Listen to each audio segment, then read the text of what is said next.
Okay. I want to wish everyone a good afternoon, good evening, good morning, depending upon where you are. My name is Howard Lansner. It's my privilege to be chairman of the board of directors of RepORT America. And I want to thank you for joining us for the first of our new series of quarterly briefings called Impact Reports. Each one of our impact reports will provide updates on RepORT's work, including a focus on our new initiatives and highlights of RepORT programs in countries around the globe. On these reports, we will hear directly from our RepORT leaders who are personally involved with our work on the ground. Our goal is for our leaders and our donors to have updated information on a regular basis about what RepORT is doing around the world. We look forward to a continuing series of these impact reports.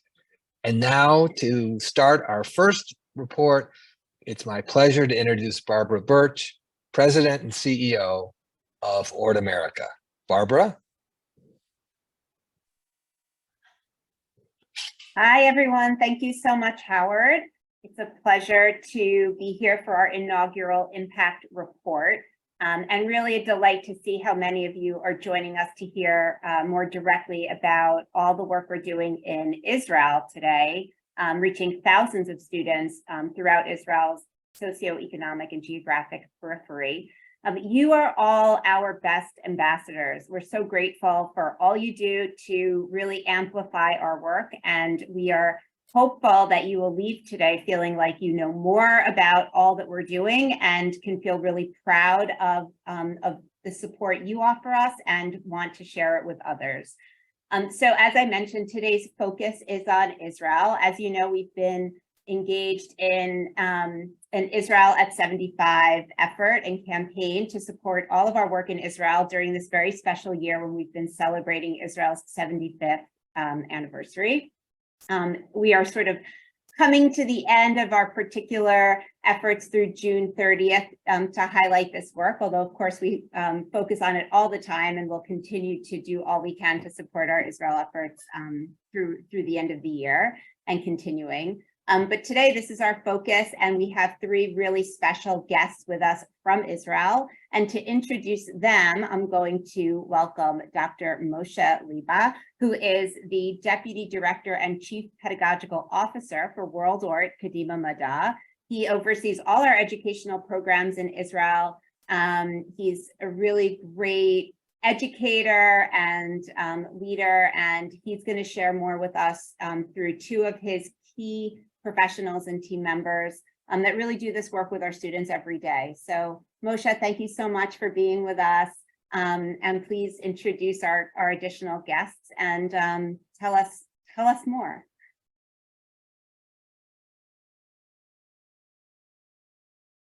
Sorry, I'm started talking. So thank you, Barbara. I'm very excited to be here with you. It's very strange for me not to see the other people because it's a webinar mode, but we'll try. At least I see Ina and Merav. So I'll briefly present Ina and Merav, and they will maybe share a little bit more about themselves. But Merav Shines is the head director or head professional of our northern area in Israel. She oversees all our activities in Sfat, in the Krayot, including Kiryat Yam, the Golan Heights, and other surrounding areas. She oversees all our programming in those areas that involves STEAM-related activities, etc., that I will shortly present as kind of an overview. And of course, we have Ina Spassky, one of our very admired professional teacher in Kfar Silver Youth Village. She's a teacher English, she's a pedagogical coordinator. Next year, she is going to be the new coordinator for our international programming and multicultural activities in Kfar Silver. So we are looking forward to that also, Ina and I. I want to give you a brief overview, really 3-4 minutes, about what we are doing as RepORT Kadima Mada in Israel. We are operating in the geo-economical social periphery of Israel. This is our main focus. Mainly, we operate generally from Kiryat Down, south of Kiryat Yam, operating Kiryat Yam north, or northern of Kiryat Yam, and Jerusalem. But we are looking for more and more areas who are, let's say, socially and economically challenged in Israel. We are starting now to explore getting into Lod Ramle area, which is in the center of Israel, but it's a very low, it's not a geographical periphery, but it's a economical, social periphery. Our goals, and I'm going to tell you about the end of our goals, or the end means of our goals is students. At the end, we are working with students. Every year, besides Kfar Silver, who has 1,100 students by itself, all our activities in formal and informal education, besides Kfar Silver, we have more than 6,000 students a year. Doesn't include our schools that we are working with as schools not like Silver, as affiliated schools, which have, in the affiliated schools, we have more than 2,000 students, and then besides the 6,000 that I spoke earlier, and the 1,100. So if you take out the full number of students that we are working in Israel, which is around 10,000 students a year, if I'm adding all the numbers. So our goal is to inspire students to pursue careers in STEM fields and to foster social responsibility and civic engagement, to promote values of tolerance, respect, and inclusion, and of course, to develop future youth leadership. So these are, when I'm talking about our goals, these are our main 4 goals. Mainly our activities are in STEM or STEAM-related fields, STEM, science, technology, and engineering, and math. But not only, we are also working, as I said, in tolerance, respect, and inclusion. For example, we have summer camp in sports summer camp overnight with Bedouin and Jewish girls. So we take Jewish girls, Bedouin girls, take them together for 10 days, working with sports as a tool for social change. And we are working on tolerance and respect and inclusion, getting to know the Israeli society. We are now planning another program to do with Palestinians. In the past, for example, in this area, we worked in Jerusalem. We established a STEM center in Jerusalem inside the formal education, working with more than 300 students a year in those areas of STEM, but again, in the areas of building tolerance, building respect with different tribes or different streams or, inside the Israeli society. In help develop youth leadership, we are working, and Merav will talk about it, about the STEAM program that we have in the Golan Heights, and we are expanding this program to the entire region of Israel. We have an amazing youth leadership in our robotics team that is called RoboActive, which are going every year to the international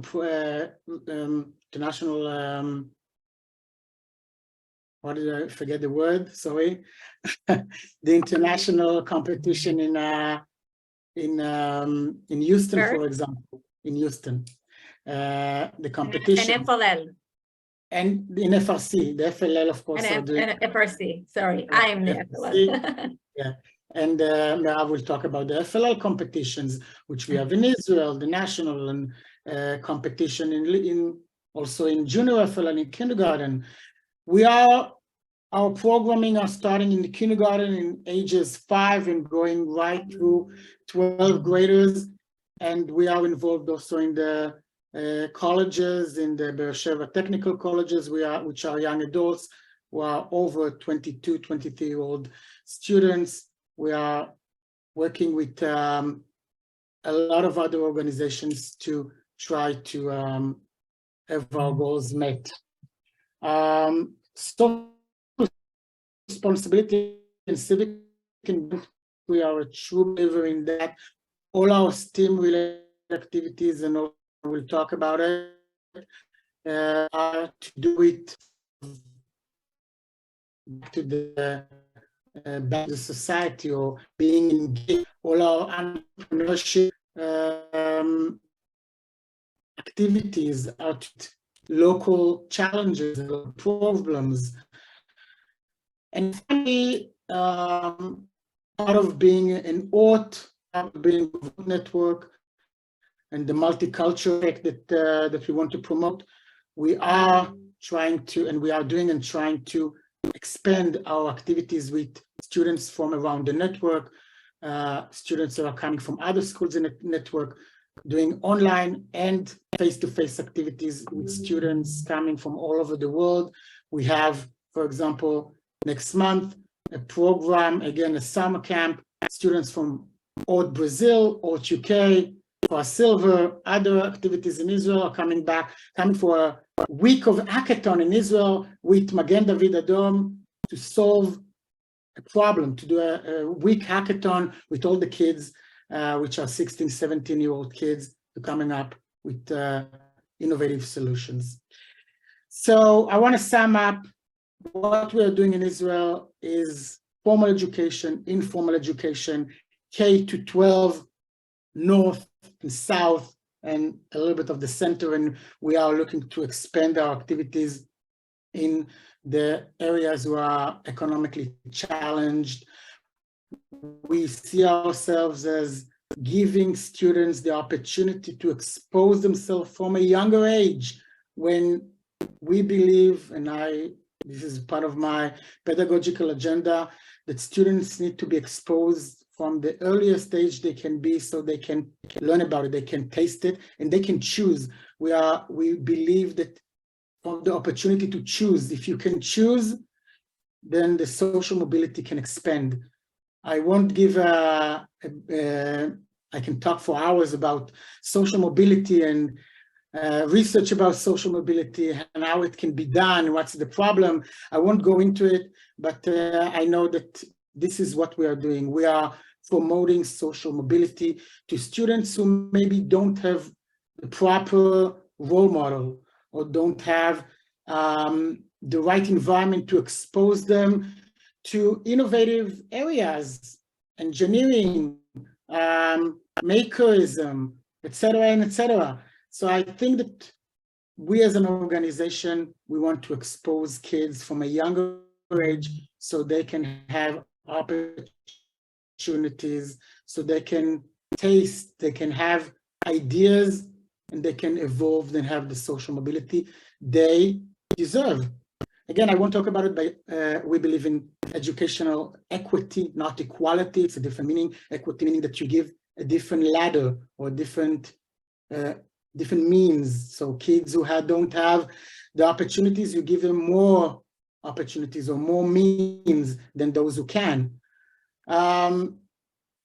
So I want to start and give actually more room to those who are actually doing that in the field, Merav and Nina. So thank you for joining us today. And I'll start with Merav. Merav, you please introduce yourself in, again, a few words. In my words, well, you done it well enough. My name is Merav. I live in the Golan Heights, and my job is to make sure that every student in the North can have a technological education. We run the university centers all over the North. That is a program that gives the opportunity to study STEAM subjects, high quality technological education. In the North, we run programs in many municipalities. For example, in the Golan, as you said, we have the STEAM team. I call it a STEAM team. It's a program that students who want to study technology subjects, and we give them the opportunity to do it. In Tzfat, We expose the students to technology subjects such as robotics. And in the afternoon, we have excellent program for students who wants to learn skills of like science, programming, electronic, and etc. Kiryat Yam, of course, we operate both at in schools and in the afternoon hours. We are running programs for children and youth. We have the robotic projects in the kindergarten. We have in the Didan and Betty Khan Center in Kiryat Yam. We build an innovation center and makerspace. We create youth leadership. Students actually teach their teachers digital and technology skills. In the morning, the place is used by the school, and in the afternoon and during the holidays, we hold technological workshop for children and for youth. If you want, I can share some pictures of what we are doing. May I, Moshe? Yes, of course. So we'd love to see some pictures of the events, Yeah. and I'll just add that University YOU, it's one of the flagship programs that actually encapsulates a lot of short-term, long-term activities, and it can be Code Week. Maybe Merav will talk about it. But here are some pictures that we can see. This is a programming and coding robots. This is in the Didan and Betty Khan Center in Kiryat Yam. This is the programming games, computer games in Scratch. This is also we have app development. Forgot. What, Arduino? Programming apps. This is robotics in the kindergarten. This is a special project we have. This is the 5th year thing that we have in the kindergarten. This is my special program there. Really young kids. I'll just add, Merav, how many kids do we have in the robotics, kindergarten robotics every year? Almost, we have some like 150, something like that. 150 every year. 5 years.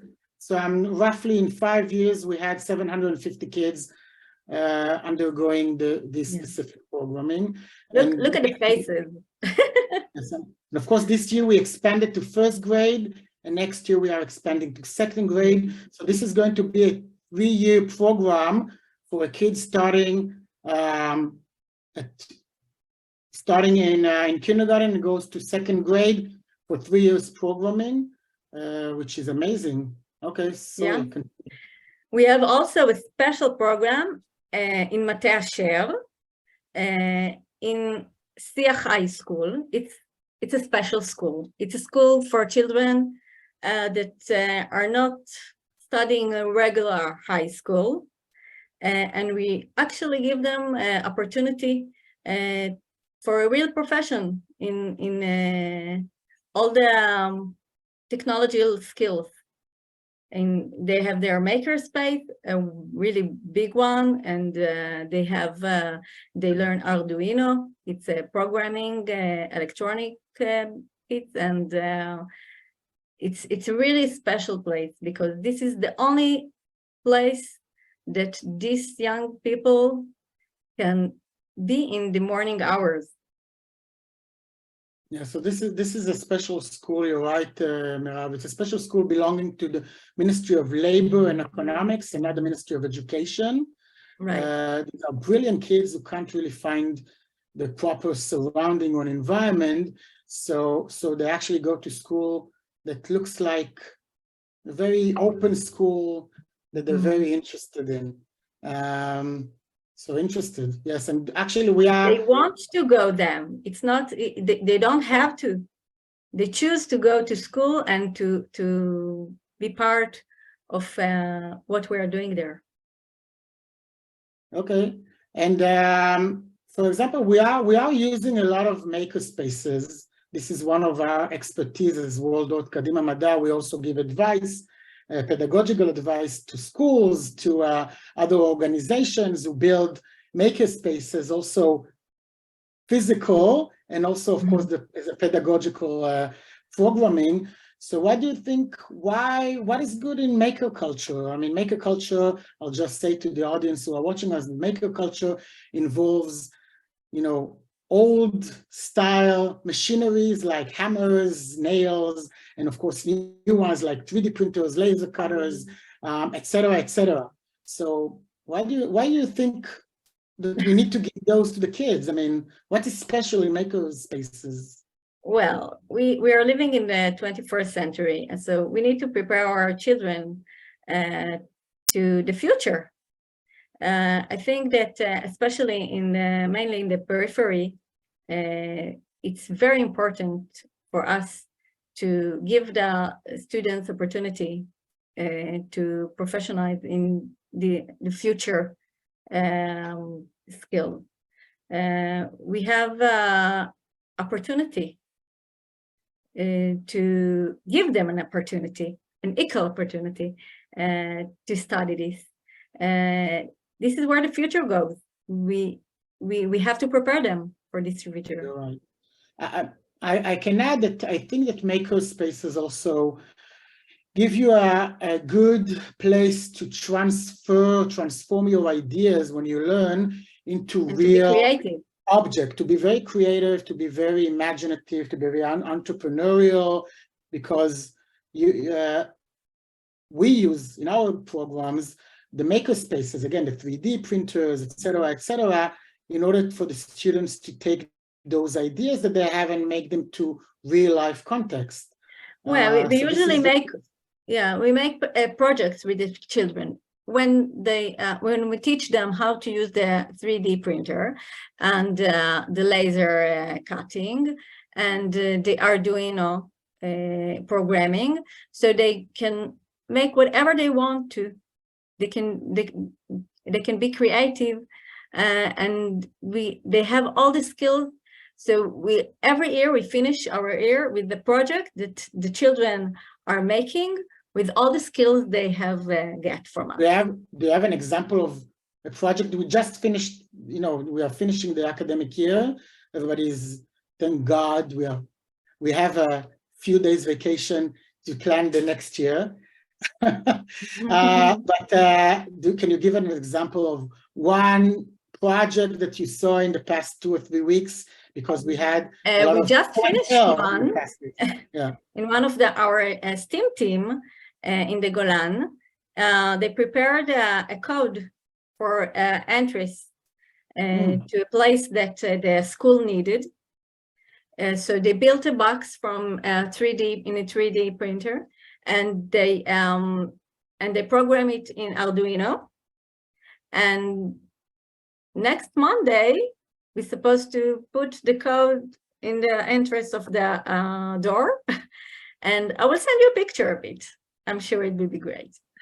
Yeah, so this is what we do. We connect the challenges and the problems of the surrounding area, the communities, to the studying of STEAM-related subject. And so this is part of us putting them in context with the community and their needs and the social responsibility and engagement.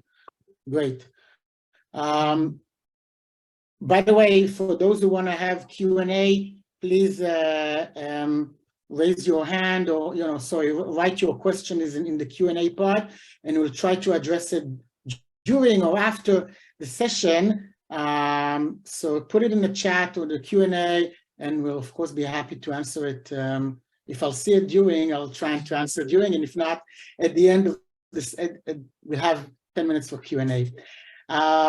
Sorry. So, can you have one? We have a lot of success stories, we have, unfortunately, we also have a lot of sad stories, but I don't like to focus on the sad stories. Let's try and focus on at least one success story. And I just, while I was talking about it, I remembered another success story that, we have, and I'll start and you add. We have Sivan. Sivan is an amazing instructor. She works directly with me. Sivan is an Ethiopian Israeli. She was born in Israel, but she is a part of the Ethiopian descent. And she used to live in Kiryat Yam, we are working in Kiryat Yam. It's a northern city, very small, 40,000 inhabitants. Used to be in the past very low socioeconomic. Now it's a bit better. We've been working there for the past 15 years. We saw the advancement of the city in education and, of course, in the social economic advancement. And Sivan was our student in part of our programming in the formal and informal education after school enrichment program. And when she finished the army service, she became our instructor, and then an amazing one. And then she went to university. She's now studying at Hebrew University in Jerusalem, but we didn't let her go. She's working with me directly in one. We are also, I didn't tell you about it, but we have also doing project out of Israel in Ethiopia, Ghana, UK, etc. But she's working with me directly on our Ethiopian project in Ethiopia, in Gondar, in employability skills. I won't talk about that, but this is an amazing. So when I'm working with her, it's amazing to see the progress that we've seen in her. And maybe you can share another success story, Narav. Yeah, I can. I have a special boy in Kiryat Yam, a young boy. He's a special student. He comes from a low-income family. He really, 3 years ago, he really wanted to participate in all of our courses. It was very severe. He was really wanted to know technological skill. So we decided to subsidize some of the courses that he wanted to be part of, and he took all of them. It was 3 years ago, and now today he's a young instructor. He's part of our team in Kiryat Yam. How old is he? He's 16. Yeah, he was 13. We just enjoyed the Didi and Betty Khan Center, I think only for a year or maybe 2.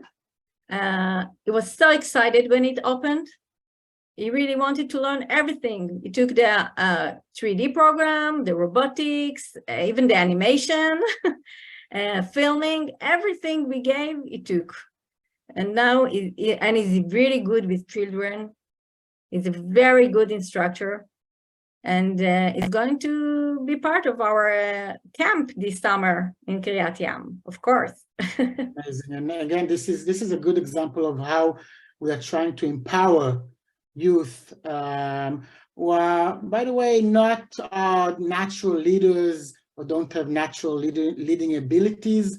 And I remember him actually from last year. I think that I met him, and he was a bit shy and kind of closed. And I think this is, again, it's not the typical leadership youth that you will see rising, and then I think giving them the opportunity to shine in their own specific ability or talent, so we can empower them. I think we really changed his life by giving him the opportunity to learn this stuff. He was very shy, especially because he couldn't afford these programs. And I think when we said to him that he can go to anyone he wants and to learn everything that he wants to, he was so happy that he really was very serious in his learning, and we saw the results now. Great. And we have a lot of other examples, but thank you, Merav, and for sharing the experience. And this is an only fraction of the activities that we are doing, and we didn't talk about the STEAM program that we have and the entrepreneurship that we are working with, also with the together with the municipality. It's a 3-year program with the municipality and local industry that we are promoting. And we just had, you had a final event a few weeks ago in one of the leading companies, industries in Israel, and brought the kids there. So this is it was great. Yes, and it amazing examples, and I saw all the pictures and the movies there. And I want to say another thing, if I may. I want to talk about why it's very important to start in young age. Okay. Especially I want to regard the gender. We see that girls feel more confident to study technological profession when they mature. If they start at a young age, you don't see the difference. So I really believe that we have to start when they're in the kindergarten. I'm so happy that we are doing it. So the youngest they start, the bigger the skill set we create for them. You're absolutely right. And research shows that girls in younger age are much more confident, and then when they're growing up, starting middle school, it starts to decline. And that's the reason, maybe one of the reasons, we are trying to have gender equality in STEM related. This is one of the Israel goals, by the way, and amazing. Thank you, Merav. And of course, this is one example. Merav is leading part of the northern. We have the other northern part and the south part and Jerusalem part, and all of those activities that, again, it was a fraction of the activities are being done in other areas of Israel. And I want to turn to Ina. Thank you, Ina, for joining us. And maybe, again, say a few words about yourself, and then I'll start doing the police investigation. Just kidding. Okay, so first of all, thank you for having me here. Just a few words about myself. So I'm Ina Spassky. I work in Kfar Silver Youth Village. I'm the pedagogical coordinator, which basically means that I'm in charge of making sure that every student realizes his potential. Of course, I'm not doing it by myself. I have the teachers, the educators to help me achieving this goal. And I'm also an English teacher, and I'm also the diplomacy teacher, and I'm very interested in everything that has to do with making stronger connections with other schools abroad. Yeah, so this is me. So thanks, Ina. So again, Kfar Silver is a middle school and high school. It's a youth village, including a huge property of farms. It's an agricultural youth village, south of Israel, near Ashkelon. Kfar Silver has 1,100 students, approximately 260 students in boarding school coming from Naale project. The other students who are coming from a difficult background, as Ina knows better than me. And I'll just say that the main goals of Kfar Silver is to promote sports and science. And I'm talking about more the pedagogical goals, sports and science, multiculti, as I called it, multicultural aspects, of course, because students are coming from different parts of Israel, different backgrounds, different tribes of Israel, and promote agrotech, entrepreneurship. So Ina can give us a kind of insight view from a teacher's perspective. So, Ina, can you give me, what are the pedagogical or educational approach of Kfar Silver? I mean, what do you believe in as a village? Well, I think that as a village, we have a more holistic approach to our students.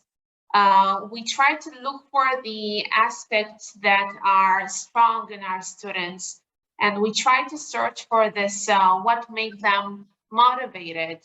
And by building stronger connections with our students and having a deeper relationship with them, we figure out together what are the best ways to lead them towards success. So for some students, it might be enhancing their physical side, and they are very good in sports. For others, they're more interested in science. Others are very good in English. So we try to make sure that every student is capable of realizing his potential. And it's different. They're very, we know how to make this particularly tailored suit for every student of ours so that they will feel that our village is the best place for them. Okay, so can you give me some example of how you're reaching the goals which you talked about and which I described some of them? Give us some examples. I mean, how do you do it as a village? Yeah, so I think that first of all, we have more than 100 teachers in Fall Silver, and sometimes we differ in our approach to how we teach. But I think that one thing that we all have in common is our strong belief in our students' ability to succeed. And I think that this sense of faith in our students is being demonstrated in how we speak to them, in the help that we give them while they're at school, but also once they finish school. For example, we have a learning center.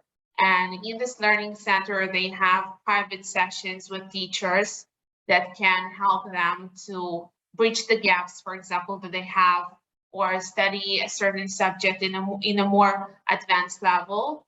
We also have the greenhouse, for example, and there we have some students who do their research work in agriculture. We have the Young Ambassador program. We have sports facilities like a track field and a ninja center.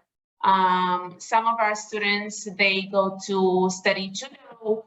And I think that all of those facilities really allow our students to experience and have opportunities that they wouldn't have had if they were not part of the Far Silver Village.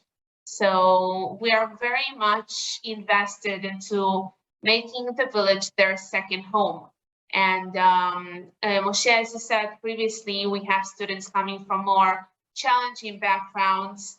And for many of them, being in Far Silver and having this teacher to believe in them is something they encounter for the first time in their lives. And unfortunately, they come from families in which they didn't have this kind of support. So coming to Far Silver really makes the difference. And we begin by believing in them, but step by step, they build this sense of confidence and they start to understand that they can achieve whatever goal they set to themselves. Okay, so let's dip in and give some examples. So we know that after COVID, that looks very far. It started exactly, by the way, 3 years and 3 months ago. I know because yesterday, so some of my students graduated. Actually, that's the first. They started in COVID and they graduated. But we know that after COVID, students changed. We have worldwide, it's not only Israel, and of course, it's not even special to Kfar Silver. We have much more social, emotional problems, challenges. We see more violence in schools, again, worldwide. How Kfar Silver is addressing those issues, for example? Yeah, well, we do feel this kind of impact of the COVID pandemic on our students, unfortunately. As you said, it's something that happens worldwide, but I think that in our village, we have every group of students has its own social worker and also a counselor. So those two figures really address emotional and social issues that the group might have. And I think that besides having a social worker and a counselor, I think that our homeroom teachers, they undergo a very specific type of training to help them work with their students. And I think that we have this type of professional help every year, and it's crucial when you deal with students. Let's see if we have any examples. For example, we have some kids, and we know it. You have it, I have it, Merav has it, all of the teachers around the world. We have challenging kids who can't really sit, as we said, they have pins.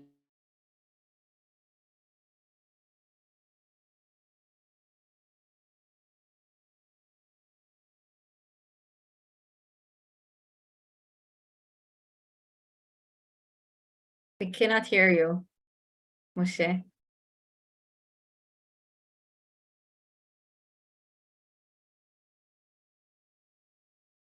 Maybe you can give examples, Ina.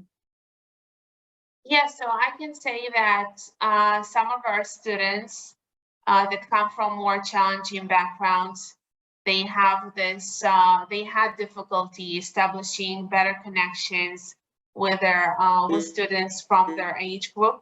And I think that being in the village, and we as village are very multicultural, and every student can find his or her place, and we encourage diversity. And I think that our students are very tolerant. And I think that being in this kind of environment really allows them to open up to people. And I think that the COVID pandemic really showed us how much those social ties are important for the development of teenagers. And I think that we invest a lot of effort and thought into how to make our students more communicative. And when I say communicative, I mean how to be able to express their feelings better. And I think that we as teachers always think about ways to enhance their level of communication, both between the student and the teacher, but also between the students themselves. And we have many types of activities that we do throughout the year, whether those are social types of activities in which they sit in circles and they practice discussing their issues, or taking them to field trips and having them deal with difficulties outside of the school area, or having a chance to speak with a professional. We make all this effort because we believe that having this ability to converse one with the other is very important in our age. And I think that the pandemic really showed us how to use technology to this advantage. And during the 2 years ago, during the pandemic, I remember taking part in a project between our school and a school from Germany. And our students had conversations with students from Germany, their age. And at first they were a bit shy because they didn't know how to speak with someone that they don't know. But from session to session, we saw them opening up and establishing more profound connections. And I think that for teenagers, it's very important because they want to feel that they have found their place in the society. And so, yeah. Ina, do you have a specific story of a student that you can share for 1 or 2 minutes? I mean, specifically how you saw him or her, evolving or getting all the solutions or part of the solutions that you described? Yeah, well, I wanted to speak about a student that I have, and I actually had this very recently. I had this conversation with my student. He's a pupil from the 11th grade, and he comes from a Bedouin community. And I was speaking to him, and I asked him why he decided to come to Fall Silver, because most of our students are Jewish. We have Bedouin community, but they are a minority in our school. And I was very much interested to listening to his perspective. And he told me that part of one of the reasons that he decided to come to our village was to get to know a different culture. And he wanted to be able to establish those connections with the Jewish community, because he understands that he lives in Israel and that he needs to understand better this culture. And he's a very religious student, and he observes all the holidays and all the religious ceremonies. But he said that being here in our village made him feel more confident to have connection with Jewish people. And I thought that it's an amazing answer, because that is what we are all working so hard on, to make this into a more tolerant place, inclusiveness, to promote inclusiveness and diversity. So hearing him saying that really made me feel that we are on the correct path. So I want to maybe share a story about, I'm also in Kfar Silver. I'm leading one group of kids, the Young Ambassadors, which is a program in English for young diplomacy. And we have about, depends on the year, it's again 3-year programming, and it's part of the Kfar Silver programs. And one of our students, his name is Artem. And Artem came last year, he's a Ukraine refugee. He's about 18 now. And he came in, and again, a small group of refugees, doesn't know Hebrew, didn't know Hebrew, now he knows a little bit more. And he looked for his place. So he came into the program and got to know all the students, let's say the day school and the boarding school students from Kfar Silver, and got much more involved in the programming. And maybe Barbara, you want to step in now? Hi, Moshe, Mirav, and Ina. Thank you for sharing your thoughts about really how you're touching almost 10,000 students in Israel's periphery. Mirav from all the way up in the Golan and the unique Siach school in Mata Asher, and the students in Sfat and Ina down to the south and Kfar Silver, where we know we have such an impact on so many students and their trajectories. And it's really like a one student at a time situation. So thank you for the examples. But also during Israel's 75th, we've been sharing ORT's history and the big impact that ORT has had on Israel's development and growth, including educating young people and young adults to be Israel's workforce. And we know that today Israel actually is in need of more skilled workers and more workers for the high-tech industry. So I thought maybe you could say something about sort of the broader impact of the work that World ORT Kadima Mad'a is doing. Like I said, you're helping one student at a time, and each of those individual stories is important and amazing. But also, there's a bigger picture with how we are really strengthening Israel by educating young people in the periphery to be able to fill the roles that Israel needs in the future. So you're actually right, Barbara. Israel, Israel is considered the high-tech, the high-tech industry in Israel is considered the most advanced, or one of the advanced and cutting edge. And it's true, compared to the size of it, of course. And but apparently, and it's very interesting, a new fact that, came in the past 2 weeks, that, we know about the AI in Israel, the AI worldwide, ChatGPT. I can talk about it for hours also, about the generative AI. It came out 6 months ago, it came out much more, in the 1960s, but it came out really strong about 6-7 months ago when OpenAI or ChatGPT came out. And apparently Israel is not a leading industry high-tech in that specific area. We are actually behind in this specific, in generative AI, we are behind other countries around the world. And there's an amazing fact coming out that we need to train 100,000 engineers, 100,000, compared to the size of Israel, it's a large amount. And the universities, can't get up, can't really put up with the demand of engineers in the next several years.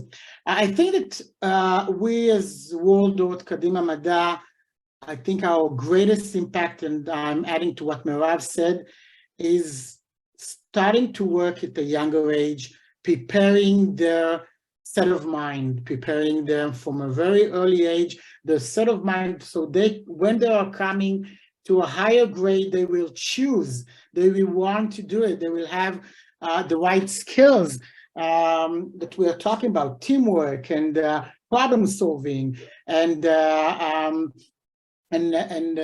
you know, the ideation process, and they will be creative, and they will be have much more interest in those areas.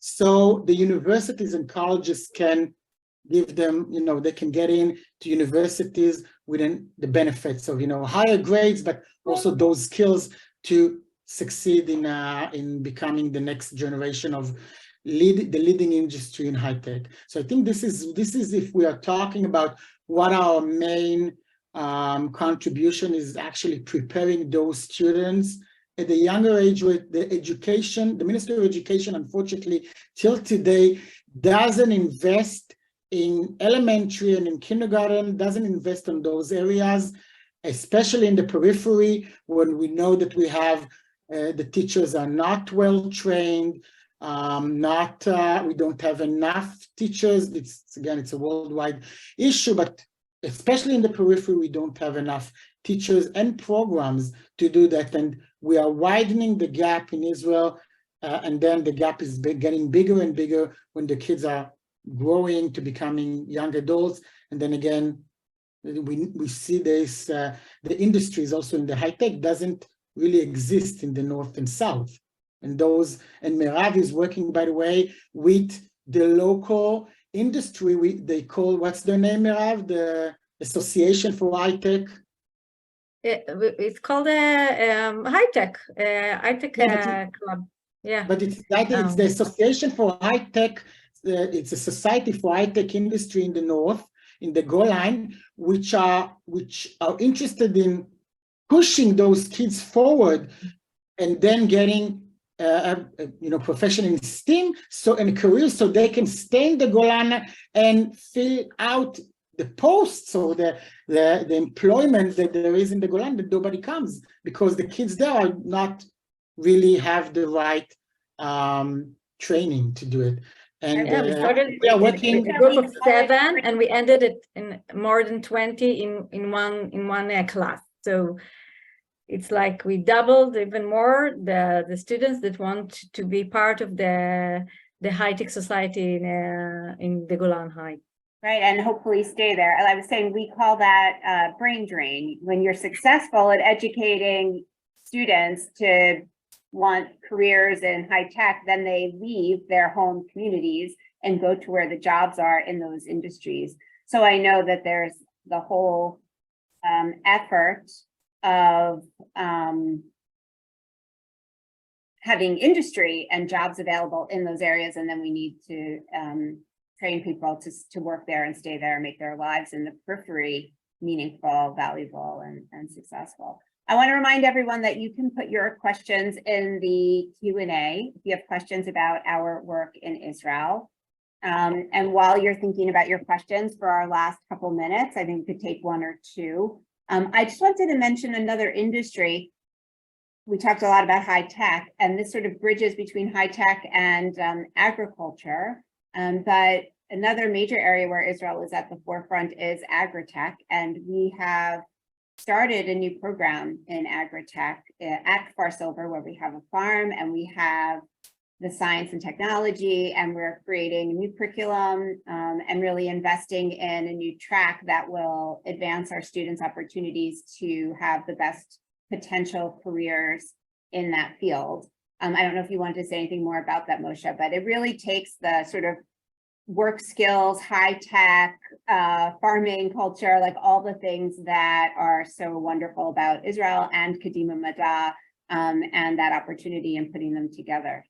Right, and I'll just add briefly that this program, because we have students from different backgrounds and different level of, let's say, academically different levels, we are combining students who are going to the agricultural track, which unfortunately are not considered high achieving academically, and again, we believe that every child can excel in everything they do, and it doesn't have to be proper academically subject, related subject. And we take the students from the entrepreneurship track and the computer science track and the agricultural track, and we put them to work together in groups so they can benefit from one another. And this is, again, collaborating, teaching them how to collaborate with different background students from different aspects, different thinking styles to collaborate. And we want to progress with this program and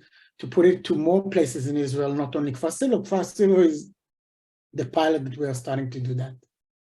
So we only have 1 or 2 minutes remaining. I want to make sure everyone notices in the chat. We have put our link to our Israel at 75 page online. If you haven't given yet to our campaign or would like to give again, we are hoping to reach our first $750,000 for Israel funding this year by June 30th. That will give Moshe and his team enough of an indication of what they can plan for the coming academic year. We want them to feel secure that all the programs they've started in the last year or two can continue, that we make every opportunity available to as many students as possible, that we expand into some other regions and communities and offer more courses to more students so that they have the opportunities we've been talking about today. So really every dollar you give matters,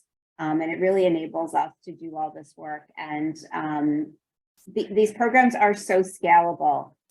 All the things that we're doing can really grow and expand and reach more people. And we do it in partnership with so many schools and municipalities and programs in Israel. So thank you. I hope you will visit and feel generous and help us reach our goal and continue to give throughout the end of the year. Also, the program has been recorded, so we will be able to share it. Anyone missed it, we'll be sending it out. And if there are any final questions, any final words, Ina, Mirav, Moshe? So I see in the Q&A, someone, Steve asked about Palestinian students. We did work a lot in the past in the formal educational system with Palestinians. We actually finished the program, and the municipality of Jerusalem took over, which is very good for us. This is what we want to do, to pass our program so that the government will take over. But we hopefully will do another program next year with Palestinians. It's very important again. And thank you, everybody. And I hope I'll see you soon in Israel. Susan Levine, I see you in the chat, but we're out of time. We will talk, I'll be in touch with you directly and we can talk about programs in the United States. So we'll leave that as the teaser. For future programs, we will have another quarterly impact report in September. We'll be focusing on back to school, more to come on that. Thank you everyone for joining. Thank you for all of your hard work. Really, at RepORT, we champion our teachers all the time. It's really all the work you do directly with our students that makes all the difference. So thank you. You can see your hearts are in it, and we're really grateful. Thank you very much. Really. Thank you. Thank you. Thanks, everybody.